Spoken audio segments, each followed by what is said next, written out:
Namaskar, welcome to RB Status Edit. Please 1 like and 1 comments. Please support and share your friends preview. करना सीखना है तो video को last तक देखना होगा। हाँ तो इस वीडियो को थोड़ा भी स्किप मत करना क्योंकि स्किप कर दोगे तो मिस कर दोगे और मिस कर दोगे तो घंटा समझ में आएगा यार। करते हैं बिना किसी बकचोदी के।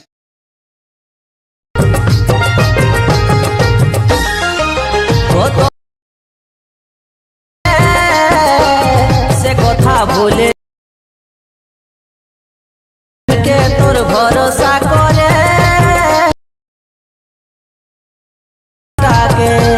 चैनल को सब्सक्राइब करो पहले। हाँ जल्दी करो, मुझे पता है कि आप लोग नहीं करते हो, वीडियो देखते हो लेकिन सब्सक्राइब नहीं करते। ये लाल कलर का बटन नहीं से दबाओ, जल्दी दबाओ, जल्दी दबाओ, फिर मैं शुरू करूँ। दबा दो जल्दी, दबा दो।